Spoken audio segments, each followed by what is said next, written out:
Friends, আজি নতুন recruitment এটা ওলাইছে ছেক্ৰেটেৰিয়েট আছাম ছেক্ৰেটেৰিয়েটত জুনিয়ৰ এডমিনিষ্ট্ৰেটিভ এছিষ্টেণ্ট। চ' আমি ডিটেইলছখিনি চাওঁ, কেনেকৈ কেতিয়াৰ পৰা ষ্টাৰ্ট হ'ব, ৰিক্ৰুটমেণ্ট প্ৰচেছ কেতিয়া আপোনাৰ এণ্ড হ'ব, আৰু কি লাগিব কোৱালিফিকেশ্যন, গোটেই আমি ডিটেইলছত এডভাৰটাইজমেণ্টটো আজি পঢ়িম।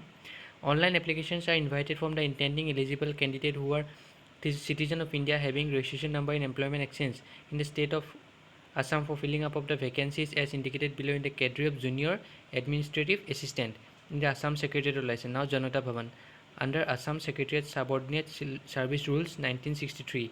In the scale of pay of payment দিয়া আছে আপোনাৰ 14,000 বা 49,000, grade pay 8,700 per month হ'ব, plus other allowance as admissible under rules.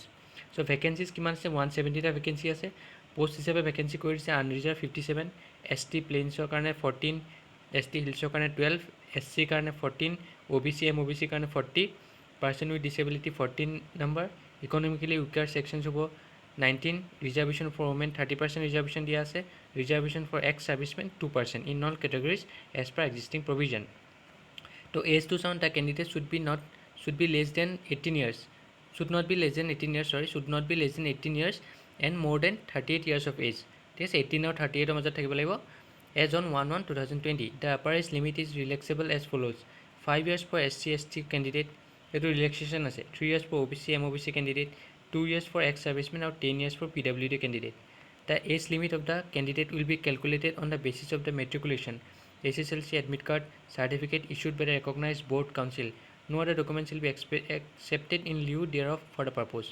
আৰু এজ লিমিটটো কেনেকৈ চাব সিহঁতে? SSLC এডমিট কাৰ্ড বা মেট্ৰিকুলেশ্যন চাৰ্টিফিকেটত আপোনাৰ এজটো কেলকুলেট কৰিব। চ' এডুকেশ্যনেল কোৱালিফিকেশ্যন কি লাগিব? The applicants must be graduate in any discipline from a recognise university with minimum 40% marks থাকিব লাগিব। মিনিমাম এটা 40% মাৰ্কছ থাকিব লাগিব। 45% মিনিমাম মাৰ্কছ আৰু 40% for SC ST candidate in their degree examination. Degree নহ'লে 45, minimum 45 থাকিব লাগিব, আৰু SC ST কাৰণে 40 থাকিব লাগিব। The candidate must possess minimum 6 month diploma certificate থাকিব লাগিব কম্পিউটাৰ প্ৰফিচিয়েঞ্চিত from recognise institute.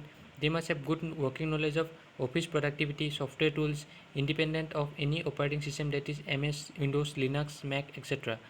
such as word processor, spreadsheet, presentation graphics, concept of database, internet and email. So' এইবোৰ আপোনালোকে জানিব লাগিব। আৰু 6 month আপোনাৰ ডিপ্ল'মা চাৰ্টিফিকেট থাকিব লাগিব কম্পিউটাৰ প্ৰফিচিয়েঞ্চিত। নোট: the decision of the secretary administration establishment department as to the eligibility or otherwise of the candidate for admission to the examination shall be final. Mode of selection কেনেকৈ? দুটা ফেজত select কৰিব আপোনালোকক। First ফেজত কি হ'ব? The candidate whose application accepted will be required to appear in the objective type written test to be held in the district headquarter of Assam. District হেডকোৱাৰ্টাৰত হ'ব আপোনাৰ, on a date to be notified later on. আৰু syllabus কি হ'ব অবজেক্টিভৰ কাৰণে? General English including general knowledge and quantitative aptitude 150 marks আহিব।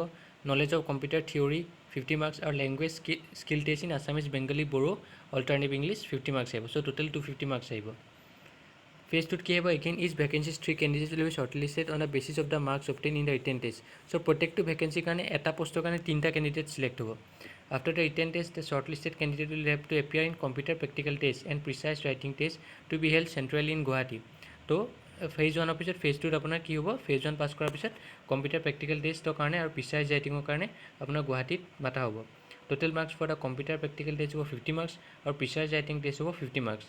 They will have to bring all the original testimonials, that is age proof certificate, caste certificate in case of reserved category candidate, educational qualification certificates and mark sheet, computer proficiency certificate, income and asset certificate of the family issued by the competent authority in case of candidate belonging to EWS, employment exchange registration certificate, disability certificate in case of PW candidate, and declaration in form A as available in the website. So এইখিনি আপোনালোকক লৈ যাব লাগিব phase 2ত, ঠিক আছে। তো how to apply? এতিয়া আমি এপ্লাই কেনেকৈ কৰিম? Candidates R required two apply in prescribe form through online mode only. Online mode the apply কৰিব লাগিব, আৰু বেলেগ আদাৰ মোড দি আপোনালোকৰ নহ'ব, অকল online mode. No other mode for submission application is allowed.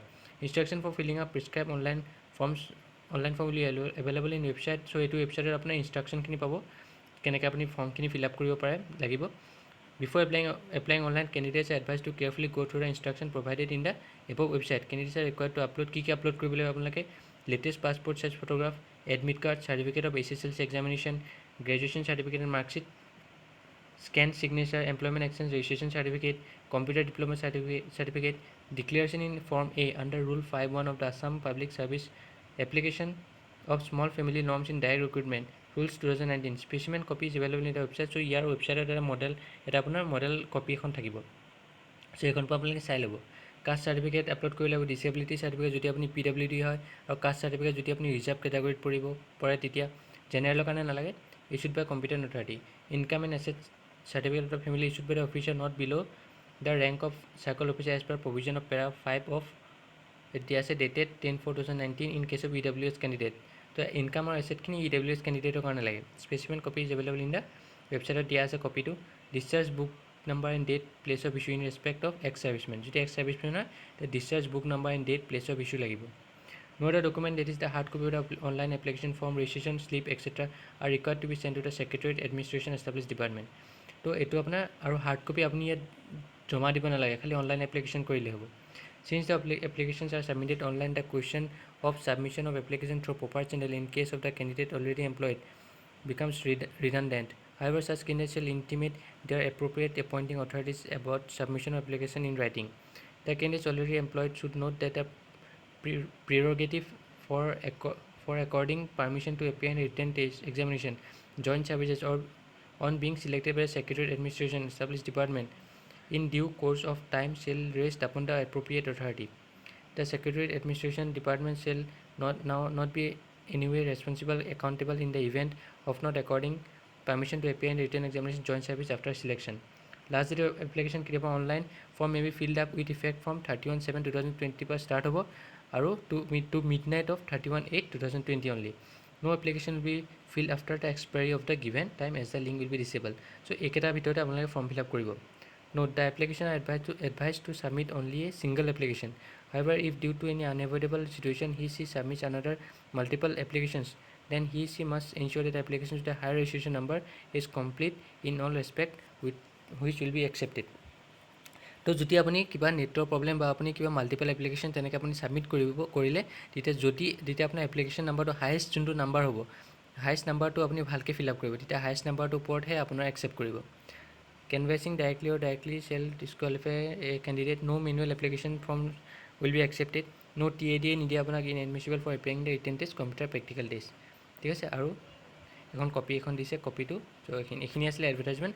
চ' ইয়াত কি আহিব এতিয়া আপোনাৰ চিলেবাছত আহিব general English including general knowledge and quantitative aptitude. So' quantitative এপ্টিটিউডখিনি মই কৰাই দিম, মোৰ চেনেলত আহি যাব আপোনালোকে, মই ধুনীয়াকৈ চিলেবাছ ৱাইজ বা এক্সপেক্টেড কুৱেশ্যনছ কৰাই দিম।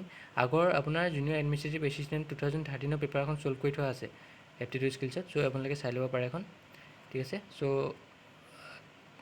আপোনাৰ ষ্টাৰ্টিং ডেট হ'ব 31 পৰা ষ্টাৰ্ট হ'ব আৰু নেক্সট 31/8লৈকে থাকিব। চ' ফৰ্ম ফিল আপকেইটা ভালকৈ কৰিব। যদি কিবা বুজি পোৱা নাই মোক কমেণ্ট ছেকশ্যনত লিখি দিব, মই আকৌ ধুনীয়াকৈ বুজাই দিম, ঠিক আছে। তো আজি ইয়াতে এৰিছোঁ। চ' মোৰ চেনেলটো লাইক ছাবস্ক্ৰাইব আৰু শ্বেয়াৰ কৰিবলৈ নাপাহৰিব আৰু বেল আইকনটো ক্লিক কৰি থ'ব যাতে ন'টিফিকেশ্যন যেতিয়া মই আপলোড দিওঁ ভিডিঅ' আপোনালোকে ন'টিফিকেশ্যন পাই যায়। চ' থেংকছ এ লট।